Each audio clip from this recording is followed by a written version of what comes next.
আপনি কি জানেন ঈশ্বরকে পাওয়ার সবচাইতে সহজ উপায়টা ভগবান শ্রীকৃষ্ণ আমাদের শিখিয়েছেন।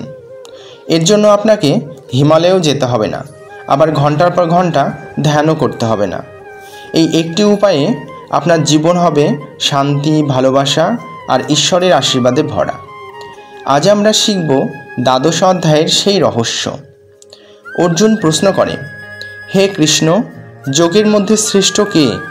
যিনি নিরাকার ব্রহ্মের উপাসনা করেন, নাকি যিনি তোমার রূপ ও গুণের ভক্তি করেন?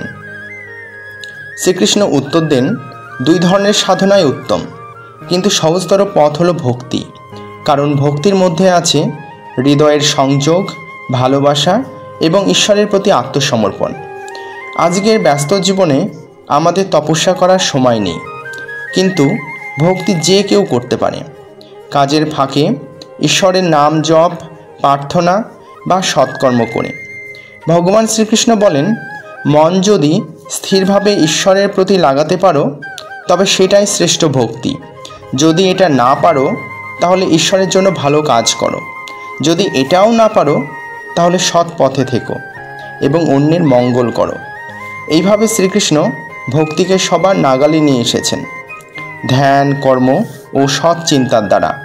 ভগবান শ্রীকৃষ্ণ দ্বাদশ অধ্যায়ে ভক্তির 26টি গুণের কথা বলেন, যেমন কারো ক্ষতি না করা, ক্ষমাশীলতা, নিজের যা আছে তাই নিয়ে সন্তুষ্ট থাকা, কষ্টে ভেঙে না পড়া, সবার মঙ্গল কামনা করা।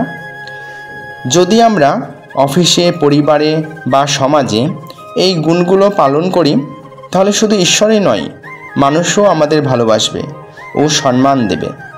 এই অধ্যায় শেখায় ভক্তি হলো আত্মাকে ঈশ্বরের সাথে যুক্ত রাখার সবচেয়ে সহজ, সুন্দর উপায়।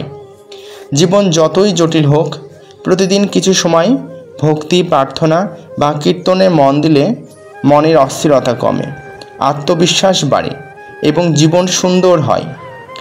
দ্বাদশ অধ্যায় আমাদের শেখায় ঈশ্বরকে পেতে দরকার নেই বড় আচার অনুষ্ঠানের, দরকার শুধু নির্মল হৃদয় আর সৎ জীবনযাপন। বন্ধুরা, ভিডিওটি যদি ভালো লাগে তাহলে কমেন্টে অবশ্যই জয় শ্রীকৃষ্ণ লিখবেন এবং চ্যানেলটিকে সাবস্ক্রাইব করবেন এবং লাইক দেবেন। জয় শ্রীকৃষ্ণ।